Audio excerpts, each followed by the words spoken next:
"Get this sick old man out of my house. I don't want him near my children," my daughter-in-law shouted at my son that night. He agreed. In the morning, he said to me, "Dad, you'd better leave." I silently packed my suitcase and left their house forever. But I took not only my belongings with me, but also $12 million.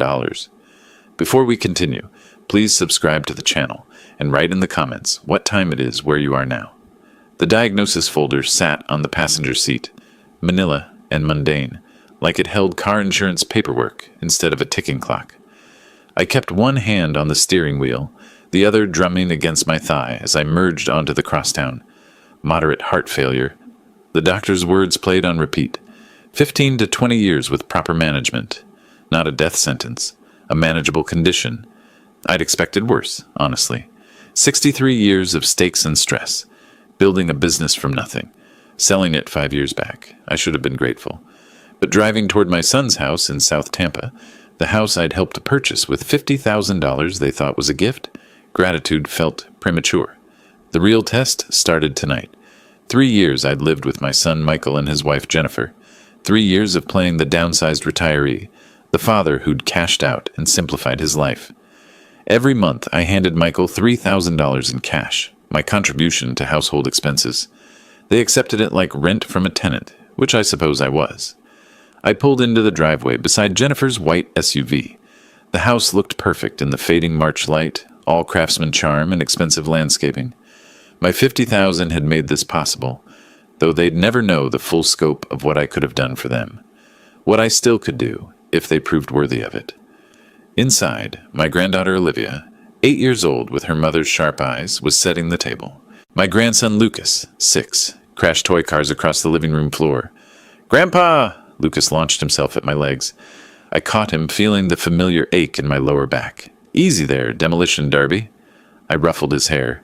"Where's your dad?" "Office," Olivia said, not looking up from arranging forks. Precise, that one. Already learning efficiency from her mother. Michael emerged wearing his weekend casual, expensive polo, designer jeans that cost more than my first car. At 38, he'd inherited my build, but none of my drive. Marketing consultant, whatever that meant. Made decent money, spent more. "Hey, Dad, how was the appointment?" I held up the folder. Got the results. His expression flickered. Concern, maybe, or just polite interest.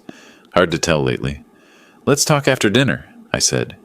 Jennifer appeared from the kitchen, blonde hair pulled back, yoga clothes that probably cost $200.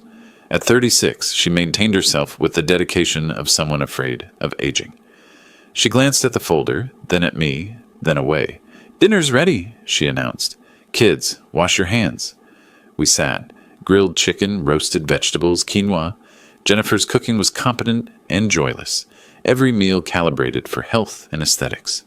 "So," Michael said, cutting his chicken into identical pieces. "The doctor?" I'd rehearsed this. Calm delivery, watch their faces, measure their reactions. Heart failure, moderate stage. I let that land, observed. Sounds frightening, but it's manageable with medication and lifestyle changes. The cardiologist was actually optimistic. 15 to 20 years with proper care. Jennifer's fork paused halfway to her mouth. "That's concerning, Silas. You'll need to be careful." Her eyes darted to Michael just for a second, a glance I wasn't supposed to notice. "Yeah, Dad, that's tough." Michael reached for his water. "Make sure you follow the doctor's orders." Words without warmth. Perfunctory sympathy, like commenting on someone's bad traffic experience. Olivia watched me with wide eyes. "Are you going to be okay, Grandpa?" "I'm fine, sweetheart," I smiled at her. "Just means I need to take better care of myself." "Michael, did you finish the Henderson proposal?" Jennifer asked. Just like that, the subject changed. My health, my diagnosis, dismissed as quickly as mentioning the weather. Michael launched into work details. Jennifer nodded, asked questions, engaged fully. I ate my chicken and memorized the moment. After dinner, I excused myself to my room. The converted home office, smallest space in the house, barely fit my bed and dresser. I opened the top drawer where 12 identical envelopes sat in a row, one for each month of the year. I'd prepared this month's 3 days ago, 30 crisp $100 bills. Back in the dining room, Michael was loading the dishwasher. I handed him the envelope. "This month's contribution." He took it without looking inside. "Thanks, Dad." Not even pretending to be grateful anymore. just automatic acceptance, muscle memory of entitlement. Jennifer watched from the kitchen doorway, her gaze following the envelope into Michael's hand before she turned away. I retreated to my room, sat on the edge of my bed. The walls here were thin. I heard Michael and Jennifer moving around, putting kids to bed, their evening routine. Then their bedroom door closed, and I heard voices, not words yet, just tones rising and falling. The volume increased. I stood, moved to my door. My hand found the knob. Something pulled me into the hallway, some instinct that this mattered, that I needed to hear whatever came next. I opened my door quietly, stepped into the dim corridor. Down the hall, yellow light leaked under their bedroom door. The voices grew sharper, more distinct. Michael's murmur, defensive and weak. Then Jennifer's voice, cutting clean through the walls. "We need to talk about your father." I stood frozen, hands still gripping my doorknob. The words hung in the air like a blade poised above my neck. "Because I'm done, Michael. I'm completely done." Jennifer's voice carried rage I'd never heard directed at me, though I'd suspected it lived somewhere beneath her yoga-calm surface. Michael's response, barely audible. "Jenny, keep your voice down. The kids will be fine. Get that sick old man out of my house. I don't want him around my children with these diseases. He's dragging us down, Michael. Can't you see that?" The words hit like physical blows. Sick old man. My house. Dragging us down. "Jenny, he's my father. Where's he supposed to go?" "I don't care. A nursing home, an apartment, anywhere. We gave him a place when he needed it. Now he needs to figure out his own situation, especially now with his heart problems. What if he dies here? What if the kids find him? Did you think about that?" Her voice dripped contempt, each word laced with disgust that couldn't be faked or exaggerated. This was her truth, finally surfacing. "He pays $3,000 a month," Michael tried weakly. $3,000? This house costs us $5,000 monthly in mortgage alone, not counting utilities, food, everything else. He's barely covering half his burden. And now he's sick? No, absolutely not. I want him out. Where am I supposed to tell him to go? Tell him anything. Tell him we need space. Tell him it's better for his health to have his own place. I don't care what you say. Just get him out. 1 week, Michael. I want him gone in 1 week. Silence stretched out. I waited for Michael to defend me, to show some backbone, to channel the boy I'd raised to stand up for what's right. "Okay." His voice came out small, defeated. "Okay, I'll tell him tomorrow. Just stop yelling." I stepped backward into my room, closed the door with careful silence. My hand shook as I released the knob. I stood in darkness. Didn't turn on the light, didn't move to the bed, just stood there absorbing the full weight of what I'd heard. 3 years ago, Michael had called me. "Dad, Jenny, and I found this amazing house, but we're short on the down payment." I'd written the check for $50,000 the next day. Michael's grateful hug, Jennifer's tears of joy. "Thank you. Thank you. This means everything." 3 years. 3 years of monthly cash, of making myself smaller, of testing whether their gratitude was real or rehearsed. I had my answer. I moved to the closet, pushed aside hanging shirts, found the small lockbox on the top shelf. Inside, private banking statements I kept hidden. The most recent showed a balance of $12,347,000, give or take the interest that accumulated daily. They thought I'd lost everything when I sold the business, that I'd downsized from necessity, rather than choice. They had no idea what I'd actually sold it for, what I'd carefully invested, what I'd deliberately hidden while playing the role of modest retiree. I sat on my bed, in complete darkness, and didn't sleep. Memories flooded in, paying for Michael's college, $180,000 over 4 years. The investment property I'd helped him buy in his 20s, then helped him sell when he mismanaged it. The car, the wedding, the endless assists and bailouts, and supports that apparently built nothing but expectation. When light finally crept under my door, I'd processed the betrayal into something harder, clearer, more useful. I heard movement in the kitchen, breakfast sounds. I dressed, splashed water on my face, emerged to find Michael making coffee with exaggerated concentration. "Morning, Dad." He didn't meet my eyes. "Morning." We stood in uncomfortable silence.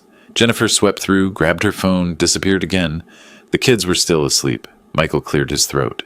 "Dad, I've been thinking. Maybe it would be better, for everyone, if you found your own place, your own space, for your health, really. Less stress, more independence. We'll give you a week to, Make arrangements. Every word rehearsed but delivered poorly. He stared at his coffee mug like it held answers. I looked at my son. Really looked at him. Saw clearly what he'd become. A man shaped by the path of least resistance. Married to a woman who'd consumed whatever backbone he might have possessed. I understand completely, Michael. My voice came out cold, controlled. I'll begin making arrangements today. Something in my tone made him glance up sharply. Maybe he'd expected protest, guilt, pleading. Instead, he got acceptance that should have terrified him more than anger. I walked to my room, pulled my suitcase from the closet, and began folding clothes. Each movement deliberate, methodical. Through the thin walls, I heard Jennifer's voice, bright with relief. He's actually packing? I continued folding. Shirts, pants, everything I'd need. Around me, boxes I'd never fully unpacked in 3 years. I'd always known this arrangement might be temporary. I just needed to know why it would end. Midday, I paused, sat among half-packed boxes, holding a framed photo from Michael's college graduation. The ceremony I'd paid for, the degree I'd funded, the pride I'd felt watching him walk across that stage. I set it face down in a box. My phone sat on the nightstand. I picked it up, opened the private banking app. The balance stared back at me, $12,347,000. I opened my real estate search app, typed carefully. Tampa luxury homes, 500,000 plus. The screen filled with properties, waterfront estates, modern mansions, renovated historical gems. I scrolled through them, each listing more impressive than this house I'd helped them buy. For the first time since last night, a small, cold smile crossed my face. They wanted the sick old man out of their house. They had no idea what house the old man could afford. I set the phone down and opened my laptop instead. Better screen for serious searching. The banking portal loaded, and there it was, $12,347,612. The number I'd been watching grow for 5 years while pretending to be broke. 5 years ago, I'd sold Walker Commercial Properties for $8 million. Not a fortune by some standards, but more than respectable for a business I'd built from a single rental duplex in the 90s. The buyer, a Texas investment group, wanted my 23 properties scattered across Tampa and Clearwater. I'd taken the check, paid the taxes, and invested what remained with the careful attention I'd always given money. Bonds, index funds, some tech stocks before they exploded. Nothing fancy, just steady growth, while I played the role of modest retiree. The test had started 3 years ago. I'd owned a 4-bedroom house in Carrollwood, paid off, worth maybe $400,000. Michael called one Sunday, voice tight with stress. Dad, Jenny, and I found this amazing house in South Tampa, but we're $20,000 short on the down payment. I'd written a check for $50,000 the next day, told him it was everything I could spare from selling the business. Let him see me downsize from Carrollwood to a small condo, then eventually suggest I move in with them to save money. Every month since, I'd handed him $3,000 in cash. Every month, I'd watched them accept it as their due, watched gratitude calcify into expectation, watched love get confused with financial utility. The test was complete. Results were clear. I pulled up real estate listings. West Shore caught my attention first. Luxury condos and modern houses near the water, close to International Plaza. Palmatea looked promising too. Old money neighborhood with tree-lined streets. Hyde Park had charm but felt too close to their world. I bookmarked 7 properties. 5 in West Shore, 2 in Palmatea. Price range, $500,000 to $600,000. All single-family homes, all with actual yards and privacy. My phone sat beside the laptop. I picked it up, found the number I wanted. Morrison Realty, this is Diane speaking. I'm interested in viewing properties in the West Shore area. I kept my voice steady, professional. My budget is up to $600,000, and I'm prepared to make an all-cash offer. Her pause lasted 2 seconds. Cash? That's wonderful, Mr. Walker, Silas Walker. Mr. Walker. Her tone shifted, became focused. When would you like to schedule viewings? As soon as possible. I'm working within a tight timeline. I can show you several properties tomorrow afternoon. Would 2 o'clock work? Perfect. After she disconnected, I called my private banker. Douglas Chen. We'd worked together for 23 years, since he was a junior advisor and I was buying my 3rd rental property. Silas! His voice carried genuine warmth. Been a while. What can I do for you? I'll need approximately 600,000 transferred to my checking account by next Friday. No problem. Selling some bonds? Which account should I pull from? Split it between the municipal bonds and the S&P index fund. Whatever makes sense tax-wise. Easy enough, buying something interesting. A house. Fresh start. He didn't ask why, didn't pry. That's why I'd stayed with him all these years. The next 2 days, I drove. Michael left for work at 7:30. Jennifer took the kids to school at 8. I had the mornings to myself, cruising through West Shore and Palmasea, observing houses, imagining different lives. Some neighborhoods felt too sterile, all new construction and zero personality. Others had character but maintenance issues I didn't want at 63. I'd done enough property management to spot problems from the curb. Wednesday afternoon, I met Diane Morrison at a coffee shop near Hyde Park Village. She was 50-something, efficient haircut, practical shoes, portfolio already assembled. I've selected 8 properties matching your criteria. She spread photos across the table. All in West Shore except one in Palmasea. That one's slightly over budget, but worth seeing. I studied the listings. One caught my attention immediately. Modern design, white stone and glass. Gated driveway, landscape but not fussy. Listed at $580,000. This one, I tapped the photo. When can we see it? Tomorrow at 3. The sellers are motivated. They've already relocated to Atlanta. Property's been vacant 2 weeks. Motivated sellers. Cash buyer. This could move fast. That evening, back in my small room, I drafted the note I'd leave when moving day came. Tried different versions, different tones. Thank you for opening your home to me. I found new housing. Best wishes. Too formal. I'll be out by noon tomorrow. Thanks for everything. Too casual. Finally, I settled on something that hit the right note. Grateful enough to avoid suspicion. Distant enough to sting if they had any conscience left. Thank you for your hospitality these 3 years. I found new housing and will be out by noon today. Don't trouble yourselves about the sick old man anymore. The envelope is this month's contribution. Dad, I read it twice. The phrase sick old man came straight from Jennifer's mouth, through the walls. That night, I'd stood in the hallway. Let them read their own words back to them. Thursday at 3 o'clock, I stood in front of the white stone house. Modern, but not cold, with warm wood accents around the windows and entrance. The yard stretched back, enclosed by tasteful fencing. Quiet street, established neighborhood. 10 minutes from everything I'd need. Diane walked me through the specs. Built in 2019. 3 bedrooms, 2.5 baths. Open floor plan, updated kitchen, primary suite on the main floor. Seller paid $610,000 3 years ago, pricing it to move now. I barely heard her. I was imagining Michael's face when he realized where I'd gone. Imagining Jennifer's expression when she understood that sick old man had resources she'd never suspected. Mr. Walker? Diane touched my elbow. Would you like to see the interior? I turned to her. This time my smile reached my eyes. Yes, and I'd like to discuss making an offer today. Full asking price. Cash. Her professional mask slipped. Just for a moment, pure shock flickered across her features. Today? But don't you need to... most buyers take time to consider... I interrupted gently.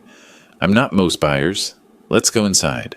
6 days after Michael told me to leave, I woke before dawn for the last time in his house. The room was mostly packed. Boxes stacked along one wall. Just my bed and the clothes I'd wear today still accessible. I'd closed on the West Shore house yesterday.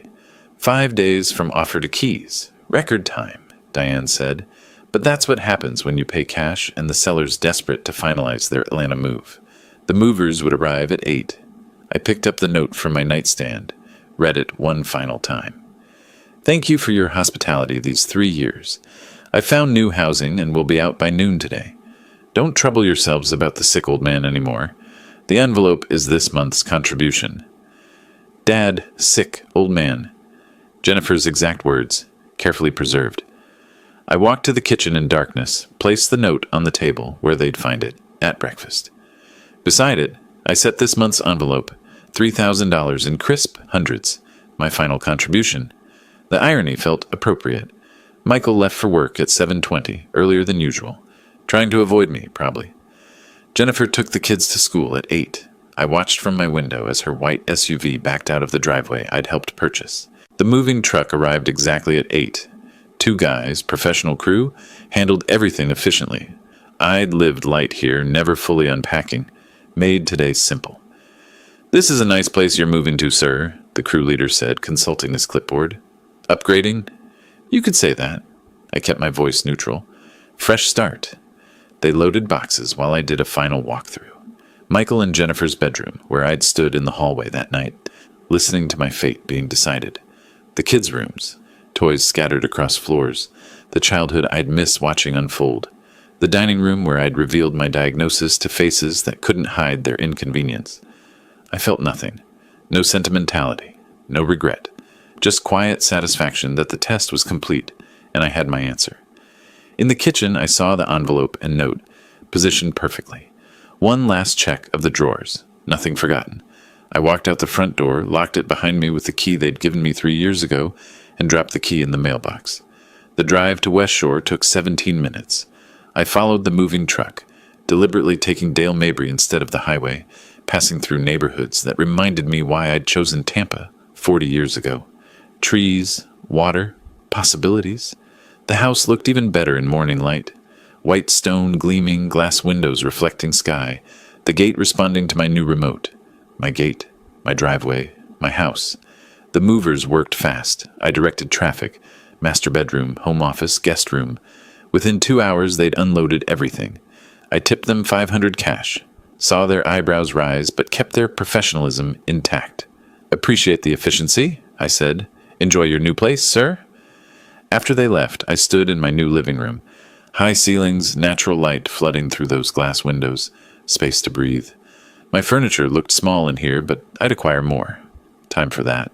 I made coffee in my new kitchen. Actual counter space, modern appliances, a window overlooking the backyard. Poured it into a mug I'd unpacked first.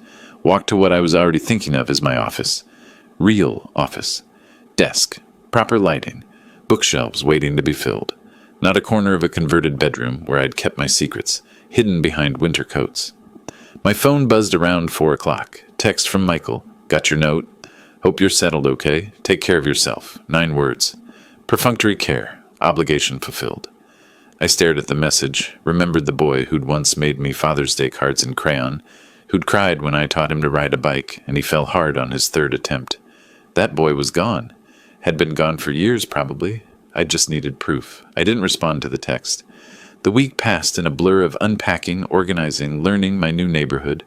I walked to the coffee shop 3 blocks away, drove to the grocery store, established routines. Started taking my heart medication at the same time every morning, setting up the disciplined lifestyle the cardiologist recommended. 7 days after moving in, I sat in my home office, laptop open to my financial portfolio, phone showing 17 missed calls from Michael and Jennifer. They'd been calling since yesterday. I'd been ignoring them. Whatever they wanted could wait until I was ready. But first, there was someone I needed to call. I scrolled through my contacts, found the name, Patricia Morrison, estate planning attorney. We'd worked together 5 years ago when I sold the business, setting up trusts and structures to protect my assets. Time to reestablish that relationship. She answered on the second ring. Patricia Morrison. Patricia, this is Silas Walker. We worked together 5 years ago on estate planning after I sold Walker Commercial Properties. Mr. Walker? Of course I remember. How can I help you? I need to update my will. I paused, choosing words carefully. And I need you to make a phone call to my son, Michael Walker. It's time he learned a few things about his father's finances. The silence lasted 3 seconds, long enough for her to understand this wasn't routine estate planning. I see, she said slowly.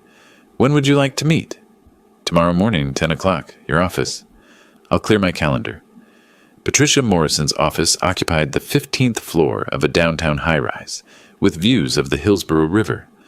I'd arrived 30 minutes early for our 10 o'clock meeting, reviewed my documents in the lobby coffee shop, then taken the elevator up. She looked exactly as I remembered, mid-50s, silver hair cut efficient and sharp, reading glasses on a chain. Her handshake was firm. Mr. Walker, good to see you again. Patricia, thanks for clearing your calendar. We settled into her office. Mahogany desk, legal volumes lining the walls, that particular smell of old paper and expensive furniture polish that all attorney offices seem to share. I laid out the documents I'd brought. Investment portfolio statements, property deed for the West Shore house, bank account summaries, I want my son to see every statement, every asset total. I kept my voice level. I want him to understand exactly what he threw away when he threw me out. Patricia studied the papers, nodding slowly. You want maximum impact. I want him to know what $12 million of regret feels like. She made notes on her legal pad. I'll call him today. Schedule a meeting for this week. The sooner he knows, the sooner he'll start making mistakes. Mistakes? Desperate people make poor decisions. If you're planning further action, his panic will work in your favor. Smart woman. That's why I'd kept her number all these years. 3 days later, Michael sat in the same chair I'd occupied. I know because Patricia called me afterward with a full report. She'd started professional, neutral. Mr. Walker, thank you for coming in. I'm handling your father's estate planning, and he wanted you informed of certain assets. Michael had looked confused. Assets? I mean, Dad sold his house years ago. He lived with us. I don't understand what. Patricia slid the first document across her desk. Portfolio statement, my name at the top. The balance clear in bold print. Your father owns an investment portfolio currently valued at approximately $12 million. Michael stared at the paper. Patricia said his face went blank, like a computer screen freezing mid-task. 12? I'm sorry, what? She showed him more. Property deed for the West Shore house, bank statements, tax records from the business sale 5 years ago, $8 million, right there in black and white. But he was living with us. Michael's voice came out hoarse. He gave us money every month. He needed help. Your father mentioned those contributions. $3,000 monthly, correct? Yes, because he couldn't afford... Michael's words died as the logic caught up. 3,000 from 12 million. Pennies from a fortune. Patricia delivered the final blow with professional detachment. Mr. Walker sold his commercial real estate business 5 years ago for $8 million. He invested wisely. He has never needed financial assistance. Those monthly contributions were his choice, not his necessity. She told me Michael sat motionless for a full minute. Then he started breathing fast, shallow gasps like someone had punched him in the stomach. Previously, Patricia continued, you were designated as sole beneficiary of your father's estate. He wanted you to know he's now reconsidering that arrangement. He'll contact you when he's ready to discuss it further. Michael left her office moving like a sleepwalker. I imagine the elevator ride down 15 floors felt like falling. He made it to his car in the parking garage before calling Jennifer. Patricia's office window overlooked the garage. She watched him sit in his sedan, phone pressed to his ear, visible even from that height by his stillness. The call, according to Michael's later frantic voicemail to me, went like this. Jenny, you need to sit down. Dad, he has $12 million. $12 million. The lawyer just showed me everything. Jennifer's voice, sharp even through phone static. What? That's impossible. He lived in our house. He gave us money because he was testing us, Jenny. All those years. The $3,000 a month? He could have bought our house with cash. Could have bought 10 houses like ours. Silence on her end. Then, oh no, Michael, what did we do? What they did was try to call me 17 times in the next hour. I sat in my home office watching my phone light up with each attempt and didn't answer. Text messages poured in. Michael, Dad, please call me. We need to talk. Michael, I just met with Patricia. I had no idea about your finances. Please let me explain. Jennifer, Silas, the kids miss you. Please come for dinner. We can work this out. Michael, Dad, I'm sorry for everything. Please just talk to me. I deleted each one without responding. That evening, I poured myself a bourbon. Doctor approved 1 glass daily and sat on my back patio. The April air carried jasmine from somewhere, warm and pleasant. My house, my yard, my peace. 3 days passed. My phone showed 42 missed calls. I'd changed my number, but kept the old phone active just to monitor their desperation. They found me on the 4th day. I was reading in my living room when I saw Jennifer's white SUV crawl past my house, then circle back, then stop across the street. Through my window, I watched them sit in their car, staring at my property. The modern white stone they'd never imagined I could afford. The gated driveway they couldn't access without the code. The manicured lawn and professional landscaping that spoke of money they'd assumed I didn't have. Michael emerged first, then Jennifer. They stood on the sidewalk, looking at the house like it was a mirage. I buttoned my shirt collar, checked my reflection in the hallway mirror. I looked rested, healthy, years younger than I'd appeared during those 3 years of living under their contempt and careful rationing of dignity. The doorbell rang. I let them wait 30 seconds, then walked to my front door and opened it. They stood at my gate. Michael's face was hollow. Jennifer had clearly been crying, or wanted me to think she had. "Hi, Dad." Michael's voice cracked. I said nothing. Just looked at them. Jennifer stepped forward. "Silas, please. We've been so worried. The children ask about you constantly. That night when things were said, I was stressed. I said things I didn't mean. You know I love you." "I know exactly what you meant." My voice came out flat, emotionless. I heard every word. Her face paled. "You heard? Get that sick old man out of my house," I quoted precisely. "I don't want him near my children. He's dragging us down." "Those were your exact words, Jennifer." Michael held up his hands. "Dad, can we just talk? Inside? Like family?" "Family." I let the word hang there. "You gave me a week to leave my family. I took 3 days. Efficient, like always." Jennifer's tears dried up fast when she realized they weren't working. Her voice shifted, became sharp. "Fine. We made mistakes. We're human. But you lied to us, Silas. Pretended you were broke. Took our money. I gave you money." The correction came out cold. $3,000 monthly. "You think I needed your roof over my head? I was testing you.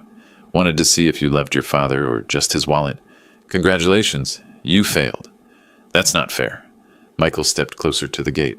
"We helped you when I had nowhere else to go," I finished. "Is that the story you're telling yourselves? I had $12 million. I could have stayed in a 5-star hotel for the rest of my life. I chose your house because I want to know who you really were." I paused, let that sink in. "So here I am, out of your house, away from your children, the sick old man you wanted gone. Except I took $12 million with me. Funny how that works." Jennifer reached for my arm through the gate bars. I stepped back. "Don't touch me." The small movement carried more weight than words. No more presumed intimacy. No more access to my space, my life, my dignity. "The kids," Jennifer tried. "The kids are innocent," I cut her off, "which is why this is between us and them. When they're old enough to understand, I'll explain why their grandfather stopped visiting. Until then, you're welcome to tell them whatever story makes you comfortable." Michael's voice dropped to pleading. "Dad, whatever Patricia told you about us, she told me nothing about you. I lived in your house for 3 years. I saw who you really are. That's enough." I turned and walked toward my front door. "Dad, wait," Michael called. I didn't. The door closed behind me with a solid final sound. Through the window, I watched them stand at my gate for another 5 minutes. Jennifer gestured angrily. Michael slumped. Eventually, they returned to their car and drove away. I poured another bourbon. My hands were steady. 2 days later, Jennifer sat in a different attorney's office across town. This lawyer, Martin Fletcher, a family practice specialist, listened to her story with practiced patience. "So you want to know if you can contest his will?" Fletcher scrolled through notes on his tablet. "He's making decisions out of spite.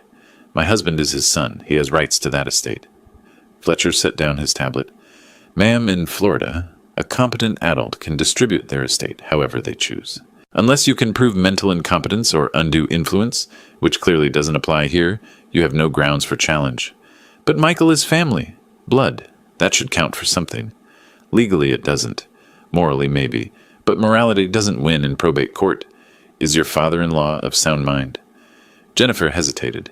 He's very sharp, actually. Just bought a house. Handled all the paperwork himself." "Then you're out of options, at least while he's alive." Jennifer's face went rigid.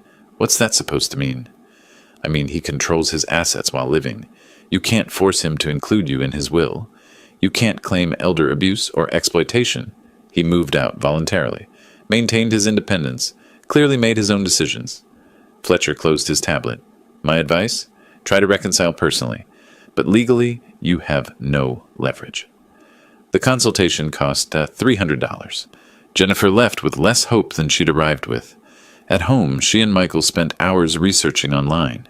Florida filial responsibility laws, none existed. Elder financial abuse statutes required proof of coercion, which they didn't have. Inheritance rights, children had none unless specified in the will. Every door was locked. "We're living paycheck to paycheck," Jennifer said one night, staring at their bank account on her laptop. $25,000 in savings. Our mortgage is $4,200 a month. If something happens, if either of us loses our jobs..." "We won't," Michael said, but his voice held no conviction. He could have helped us. All these years. Instead, he watched us struggle while sitting on millions. "He gave us $50,000 for the down payment." Jennifer's head snapped up. "That wasn't a gift. He said it was a loan. Made you sign paperwork, remember?" Michael's face went pale. "That was just... He said it was for tax purposes. I signed it, but he never expected me to pay it back." "Are you sure about that?" They stared at each other as the implications settled in. A week after their failed gate confrontation, I returned to Patricia Morrison's office. She slid a document across her desk, yellowed slightly with age, 3 years old, Michael's signature bold and clear at the bottom. "Promissory note for $150,000. Principal amount," Patricia read, 5% annual interest, 5-year term. "The term expires in 2 years, but there's an acceleration clause if you choose to invoke it." I picked up the document, studied the date. Exactly 3 years ago, the day I moved into Michael's house. The $50,000 for their down payment. Another $100,000 for renovations they'd wanted. New kitchen, master bathroom upgrade, landscaping. I'd called it a gift then, verbally, but the paperwork Michael had signed without reading told a different story. Legal loan, binding contract, all properly notarized. "What's the total amount due if I invoke the acceleration clause?" Patricia pulled up her calculator. "Principal of $150,000, plus 3 years of compounded interest at 5% annually. Approximately $173,600. I'd protected myself even then, 3 years ago, knowing this day might come. Some part of me had suspected who Michael really was, had planned for this moment of reckoning. "I want to invoke the clause." Patricia nodded. "That makes the full balance due in 90 days. I'll draft the demand letter." She paused, fingers hovering over her keyboard. "They won't be able to pay it, you know. Not that amount on short notice." "I know." I met her eyes. "That's the point." Patricia began typing. The keyboard clicks sounded like a countdown timer on Michael and Jennifer's comfortable life. The demand letter would arrive certified mail. 90 days to produce $173,600 or face foreclosure proceedings on the house I'd helped them buy. The house with my $50,000 in equity. The house they'd thrown me out of like garbage. Justice tastes cold, but it tastes good. The certified letter arrived on a Tuesday. Michael signed for it at the front door, saw Patricia Morrison's law office in the return address, and his hands started shaking before he even opened the envelope. Inside, formal, legal, letterhead. Clean, professional, devastating. "Dear Mr. Walker, pursuant to the acceleration clause in the promissory note, dated April 15th, 2022, the full amount of $175,000, consisting of principal of $150,000 and accrued interest and fees, is now due within 90 days of this notice." He read it 3 times. The words didn't change. Attached was a copy of the promissory note. His signature, bold and confident at the bottom. 3 years ago, so eager for this house, so grateful for his father's help. The memory surfaced, sharp and clear. Silas at their old kitchen table, sliding papers across. Just a formality, acknowledging the down payment gift. For tax purposes. Michael had signed without reading. Why would he read it? It was his father. You trust your father. Jennifer found him sitting at their dining table, the letter spread before him like evidence at a crime scene. "What is it?" He handed her the document, watched her face go white, then red, then white again. $187,000. "Michael, we don't have that." "I know. In 90 days? I know." She stared at the promissory note, at his signature. "You signed a legal contract without reading it." "I thought it was just paperwork. He said it was a gift." "A gift doesn't have a signature line." Her voice rose. "What kind of person signs something without reading it?" "The kind who trusted his father, the kind whose wife was screaming to throw that father out." The words hit like slaps. They stared at each other across the table, the space between them suddenly vast. Michael pulled out his laptop, started calculating. Their savings, $25,000. His annual salary, $45,000. Jennifer's part-time income, $30,000. Combined, $75,000 yearly, $62,000 after taxes. They needed $187,000 in 90 days. Mathematically impossible. We can get a home equity loan, Jennifer said. Use the house. Michael scheduled an appointment with their bank for the next morning. The loan officer, a pleasant woman named Sandra, reviewed their application with decreasing enthusiasm. She pulled up their property records, frowned. Mr. Walker, I see there's already a lien on your property for $150,000. Until that's satisfied, we can't approve additional lending. But the house is worth $400,000, Michael said. We have equity. Not if you don't own it outright. This lien takes priority. Have you considered selling the home? The question hung in the air like smoke. This is our home, Michael said quietly. Our children's home. Sandra's expression softened with professional sympathy. I understand, but legally our hands are tied. 3 more banks gave identical answers. Jennifer started selling possessions that weekend. Designer handbags on Facebook Marketplace, 40% off retail, jewelry on Poshmark, furniture on Craigslist. Each sale felt like peeling off skin. Michael's poker table from his bachelor days, gone for $800. Jennifer's Peloton bike, $1,200. Their guest bedroom furniture, $900 for the set. Neighbors noticed, started asking questions. 2 weeks passed. They'd accumulated $18,000 from sales. Added to their savings, $43,000 total. Still needed $144,000. Michael brought lunch from home every day. Jennifer clipped coupons for the first time in a decade. They canceled streaming services, her gym membership, the lawn service, small degradations that felt enormous. Their first real fight happened 3 weeks in. Michael came home from his 3rd rejected loan application to find Jennifer crying at the kitchen table. This is your fault, she said. You signed without reading. You wanted him gone. You called him a sick old man who was dragging us down. Because I didn't know he had millions. If you'd known, would you have let me say those things? If you loved him, you wouldn't have said them regardless of his bank account. The truth of it silenced them both. They slept in separate rooms that night. My phone rang at 8:30 that evening. Unknown number. I almost didn't answer. Grandpa Silas? Olivia? My 8-year-old granddaughter, her voice small and afraid. Sweetheart, how did you get this number? From a card in Daddy's office, a lady's card. It had numbers on it. Patricia's business card. Smart girl. Grandpa, why don't you visit anymore? Did we do something wrong? The question pierced something I'd been keeping carefully armored. No, honey, you didn't do anything wrong. Kids at school are saying mean things. About Mommy and Daddy? I don't understand what happened. I closed my eyes. Collateral damage. The phrase Patricia had used. Olivia, sometimes grown-ups make mistakes. Your parents and I are working through some things. It's not your fault, and it's not your brother's fault, okay? Okay. She didn't sound convinced. I miss you, Grandpa. I miss you too, sweetheart. After she hung up, I sat in my office for 20 minutes, staring at nothing. Then I called Patricia. I got a call from Olivia tonight. The children are the hard part, she said quietly. They always are. Am I going too far? Patricia was silent for a moment. Your son threw you out when you were sick. He chose his wife's cruelty over your dignity. The children are suffering, yes, but their parents created this situation. You're teaching a lesson that needs teaching. They're at in 6, and they'll recover. Children are resilient. But if you stop now, if you let Michael and Jennifer off without real consequences, what lesson does that teach? That cruelty has no cost? That family means nothing? I knew she was right. Didn't make it easier. The grandchildren aren't permanently cut off, I said, more to myself than to her. This isn't forever. Just until their parents understand what they did? Exactly. You're establishing boundaries, not abandoning family. 6 weeks into the 90-day deadline, Michael and Jennifer had scraped together $47,000. They'd sold everything valuable they owned, maxed out credit cards, borrowed $15,000 from Jennifer's parents. It wasn't even a quarter of what they owed. Jennifer scrolled through her Instagram.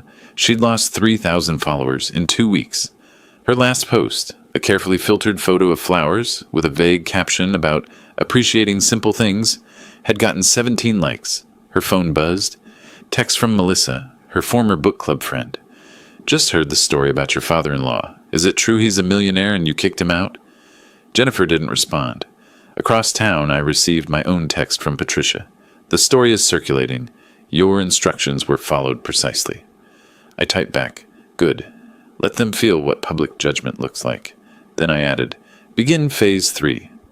Patricia responded with a single word, understood. The social pressure campaign was about to begin in earnest. The story spread like fire through dry grass. It started at a charity luncheon in Hyde Park.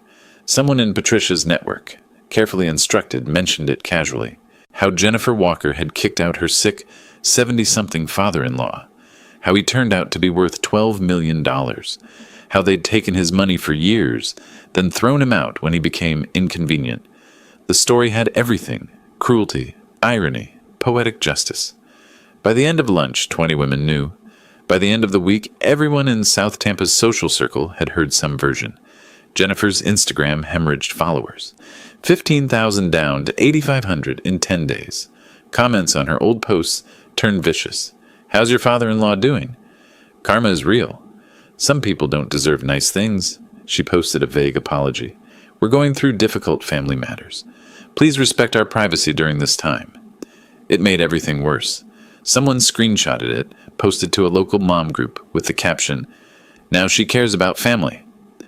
The school pickup line became torture. Other mothers stared, whispered. One, Karen Martinez, who'd been friendly for years, approached Jennifer directly. "Is it true you threw out your husband's father when he was sick?" Jennifer's face burned. It's complicated. Family situations are private. Not anymore, apparently." Karen walked away. Olivia came home crying that afternoon. "Sophie's mom says we can't have playdates anymore. Why, Mommy?" Jennifer had no answer. Michael's workplace turned hostile in subtle ways. A colleague mentioned seeing Jennifer's blog posts about downsizing, connected dots with office gossip. Word spread. His manager called him in. Professional, concerned, devastating. "Michael, we've noticed some performance issues. Late submissions, missed meetings. Your personal life is your own, but we need to ensure it's not impacting your work." Michael sat rigid. "It won't happen again. This is a formal warning. Documentation for your file. See that it doesn't happen again." First professional consequence, written in permanent ink. He sat in his car in the parking lot for an hour afterward, unable to face going home. 8 weeks into the deadline, they'd assembled $68,000. Still $119,000 short. Bankruptcy stopped being a distant possibility and became a real consideration. Jennifer drafted an apology letter to me on her laptop, deleted it, rewrote it, deleted it again. The words felt hollow, transparent. Sorry about the money, not sorry about the cruelty. She tried a third time. "Dear Silas, we made terrible mistakes." Delete. "Dear Dad, we can't begin to express." Delete. Michael finally took over the keyboard. They sat together in Jennifer's home office, the converted bedroom I used to sleep in, and he typed while she wept. Jennifer tried to post on Instagram again, a carefully composed photo of the kids playing in the backyard. Caption about focusing on what matters. Someone commented within minutes, "Does your father-in-law matter? Or just when he has money?" She deleted the post, then deleted her account entirely. Social death, complete and final. At the grocery store, she ran into Melissa. Literally. Turned a corner and nearly collided with her cart. "Jennifer, I've been meaning to call." Melissa's voice dripped false concern. "Is everything okay?" "We're fine. Family matters are private." "Of course. It's just people are talking. About your father-in-law, the money situation." Jennifer abandoned her cart and left. Drove home in tears. That evening, Lucas asked the question that broke them both. "Mommy, why doesn't Grandpa Silas visit anymore? Did we do something wrong?" Jennifer couldn't answer, just pulled him close. Olivia added her own innocent knife. "Tommy's mom said Grandpa is rich. Is he rich? Why doesn't he help us?" The children had noticed the financial stress without understanding it. Cheaper groceries, no new toys, tension in every conversation. Late that night, Michael found Jennifer staring at their bank account on her laptop. "We need to write to him," Michael said. "Really apologize. Not because of the money, because we were wrong." "Will he even read it, after what I said?" "I don't know. But we have to try. We've lost everything else." He meant it literally. Their savings, their reputation, their friends. Even their marriage felt fragile, held together only by shared crisis. They finished the letter at 2 a.m, sent it via email because they didn't have his home address, only Patricia's office contact. The letter admitted everything. The cruelty, the ingratitude, the materialism. Michael's words tried for genuine remorse. Jennifer's postscript was shorter. I said terrible things about you. I can't take them back. I can only tell you, I understand now what we threw away. Not the money. You. And I'm sorrier than words can express. I read it twice, sitting in my home office, Tampa Bay sunset, casting orange light through my windows. The house I'd bought with my own money, the independence I'd reclaimed, the dignity I'd restored. For 3 years I'd played a role. The dependent father, the grateful guest, the burden. I'd wanted to know if they loved me or just my money. Now I knew. But they were broken. Financially, socially, emotionally shattered. The question was, did I finish breaking them, or did I offer one chance at redemption? I picked up my phone, texted Patricia. Arrange a meeting, neutral location, next week. She responded. Terms? I typed. Mine. Then I opened my desk drawer, pulled out a photo of Olivia and Lucas from last Christmas. They deserved better than parents who only loved conditionally. Maybe there was a way to teach that lesson too. I began drafting my terms. Not forgiveness, accountability, justice, not cruelty. I wasn't interested in their destruction. I was interested in their education. The coffee shop overlooked old Tampa Bay, floor-to-ceiling windows catching afternoon light off the water. I'd chosen it deliberately. Neutral ground, public enough to keep emotions controlled, elegant enough to remind them what money could buy. Michael and Jennifer arrived 15 minutes early.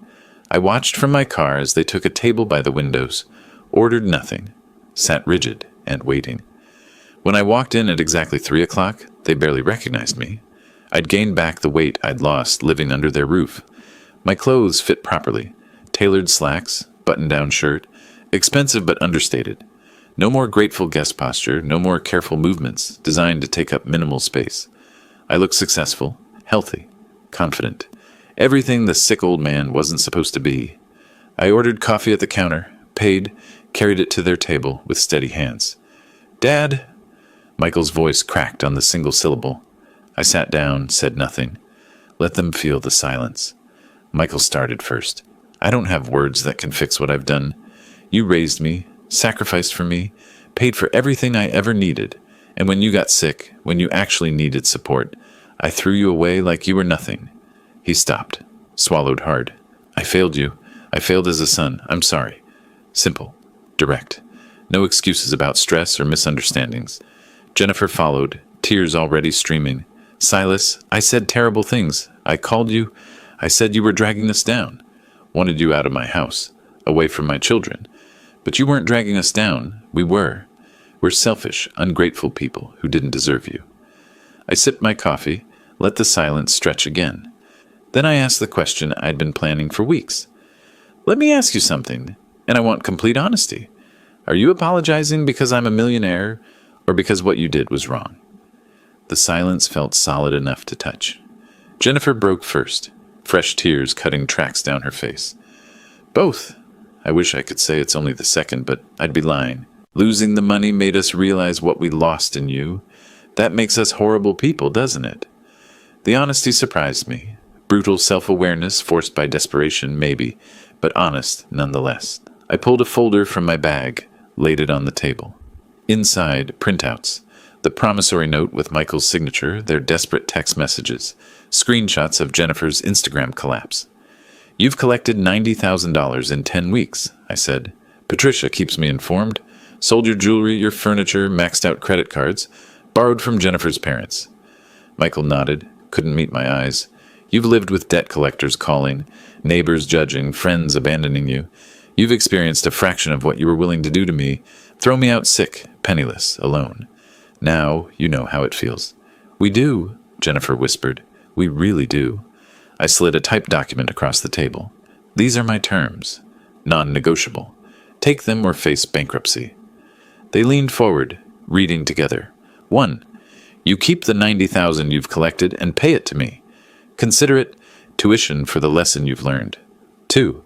I forgive the remaining $97,500. The debt ends there. 3.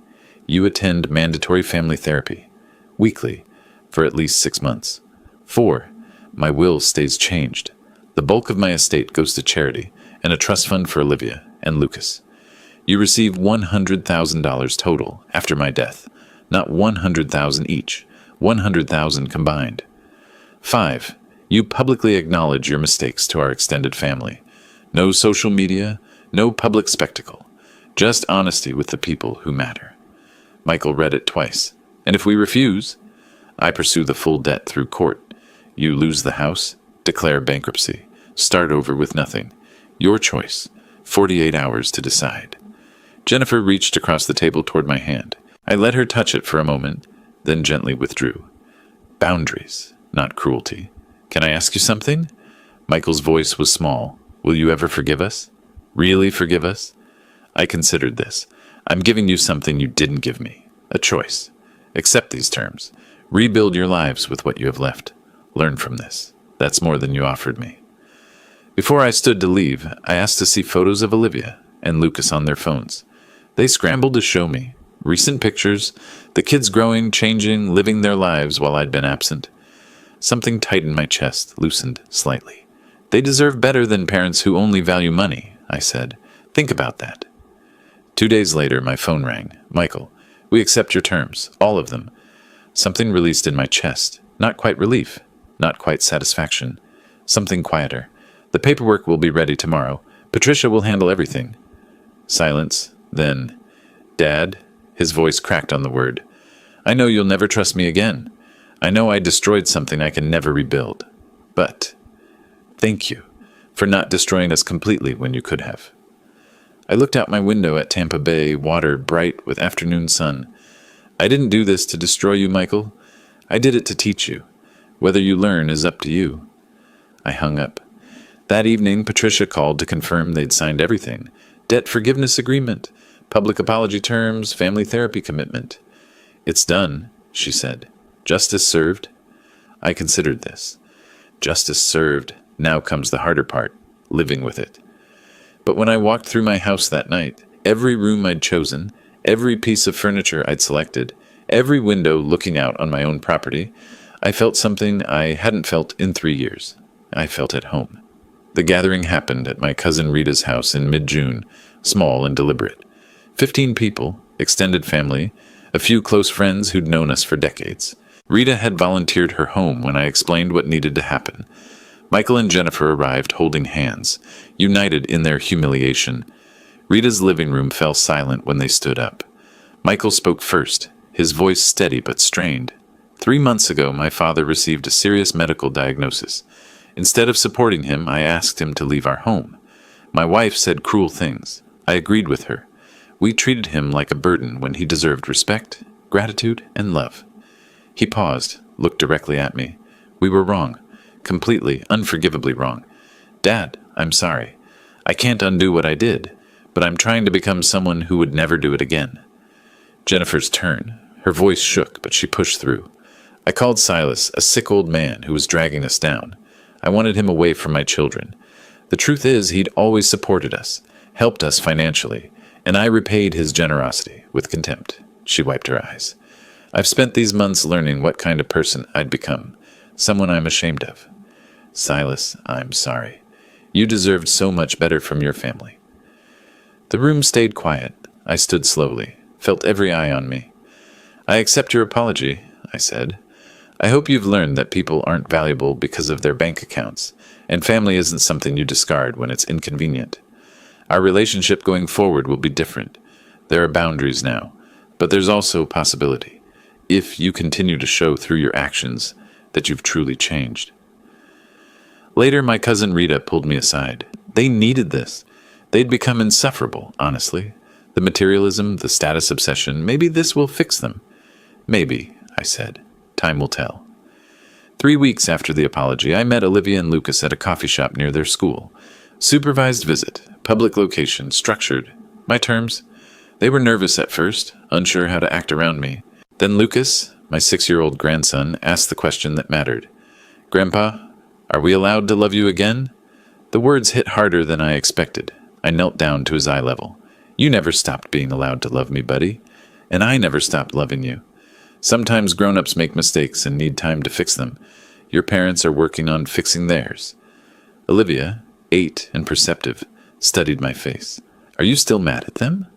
I'm disappointed, I said carefully, but I'm watching to see if they change. Actions matter more than words. We ordered pancakes, talked about school, friends, their summer plans, normal grandfather things. When Michael and Jennifer picked them up, they stayed by their car, giving me space, respecting boundaries. Progress, I supposed. Patricia confirmed the grandchildren's trust was finalized in July. $2 million, accessible when they turned 25. Michael and Jennifer signed acknowledgement that they had no access to these funds. They can't touch it? Michael asked when signing. Not one penny, Patricia confirmed. This protects your children's future regardless of your financial decisions. He nodded slowly. That's fair. My will was officially filed. Charity organizations would receive $8 million. The grandchildren's trust held $2 million. Various smaller bequests to causes I cared about. Michael and Jennifer, $100,000 total. From $12 million to $100,000. The cost of cruelty. I started volunteering in August, using my business expertise to mentor entrepreneurs through a local nonprofit. Young people building something from nothing, the way I had 40 years ago. It gave me purpose beyond the family conflict. Reminded me who I'd been before the test, before the betrayal. By late August, my routine had settled into something peaceful. Mentoring sessions downtown on Tuesdays and Thursdays. Saturday morning coffee with Olivia and Lucas. Supervised visits at the same coffee shop. Working in my garden. Reading on my terrace overlooking the bay. Life was quieter, but fuller. Patricia called one evening in early September. Michael's therapist reached out. She says they're making real progress.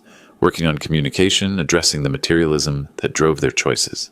Jennifer deleted all her social media. They're rebuilding. Good, I said, and meant it. Do you regret how hard you were on them? I thought about this carefully. No, justice isn't cruelty. It's consequence meeting action. They wanted the sick old man gone. They got their wish. They also got the lesson that came with it. Now we all get to live with what we've learned. That evening I sat at my desk looking at 2 photographs side by side. One showed Michael at age 7, riding on my shoulders at the beach, laughing at something I'd said, bright and innocent and trusting. The other was from last Saturday, Olivia and Lucas grinning over pancakes, chocolate chips dotting their smiles. Between the photos lay the signed trust fund documents, the past, the future, and the protection I'd built between them. I closed the folder and turned to my window. The sun was setting over Tampa Bay, painting the water gold and orange. Tomorrow I was meeting with a young woman who just opened a bakery and needed business mentoring. Next Saturday, the grandchildren again. My calendar had structure, purpose, meaning, all on my terms. I didn't need Michael and Jennifer's approval anymore. Didn't need their inheritance hopes hanging over me. Didn't need to be who they wanted me to be. 3 years I'd lived in that small bedroom, playing the grateful guest, testing whether they loved me or my money. The test concluded. They failed. But failure taught them what success never could have. My son knows now what it means to lose everything. My daughter-in-law understands the weight of cruel words. And I remember who I am, not the sick old man they wanted gone, the man who built something from nothing, who survived their betrayal, who chose justice over revenge. That man is home now. Finally, completely home. If you like this story, please like this video, subscribe to the channel, and share your impressions of this story in the comments. To listen to the next story, click on the box on the left. Thank you for watching.